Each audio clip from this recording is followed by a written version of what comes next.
There, First Coast fam, I got some good news. I know we're all cooped up in the house and we could probably use some fresh air. Well, you can get it at the Jacksonville Arboretum and Gardens because they've reopened to the public. And here with the details is Board President Ron Whittington. Ron, so can you tell us, let's start off with talking about what the Jacksonville Arboretum and Gardens is exactly, for those that might not be familiar with it. We lease the land from the city. We're a 901c3 nonprofit.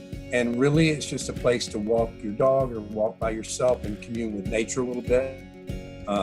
Kind of that's what we are. So we're not part of the Parks Department. I know there are people that are obviously familiar with the Arboretum. What can they expect as far as changes go? Well, the big things are the distancing. We are asking people encouraging people to stay 6 feet away from each other when they're there. We're not requiring masks, but we do encourage folks to bring them. Distancing from joggers is a little bit further through CDC guidelines, like 20 feet. So try to stay away from the joggers and runners. The restrooms are closed until further notice, and also our picnic areas and pavilion areas. So we're trying to do what the experts are telling us to do, and dissuade people from having big gatherings of that sort of thing. And so far, we've had board members going out and kind of checking on the place. We have our staff, 2 staff people looking, and people seem to be abiding by the rules. That's great to hear. I mean, I think right now more than ever, we could really use a nice place to kind of get out, get some air. And there seems to be quite a bit to do out there at the Arboretum.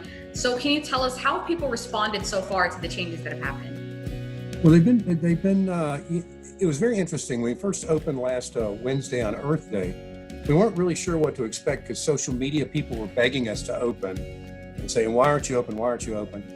And I think there's probably some people that are still reticent about coming out and not real sure about if it's too early and that sort of thing. But so far it was crowded Saturday in the parking lot, but what we've heard was people were minding their P's and Q's and trying to keep some distance, and there weren't any big gatherings going on. So far, so good. I mean, the board's watching it, our board of directors and our staff are watching it every day. And if that changes, we may have to make some changes and close down again, but we hope we don't have to do that. So can you tell us a little bit about as far as how it's impacted the Arboretum? Well, other than the COVID rules we have underway now, the big impact was on our income because we're a nonprofit, so we don't receive city, state, federal funding at all. It all comes through our donors and supporters. And so we have a donation box that's there, and that was shut down for about 6 weeks. And of course, a lot of people, they're concerned about their own financial well-being, so we certainly understand that. But that was the biggest impact, was financially.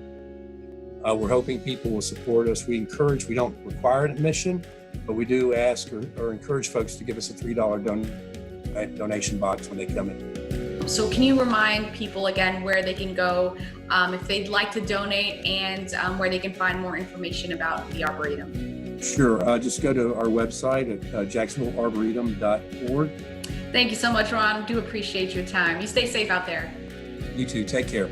You can always find this segment and more on our website at firstcoastliving.net.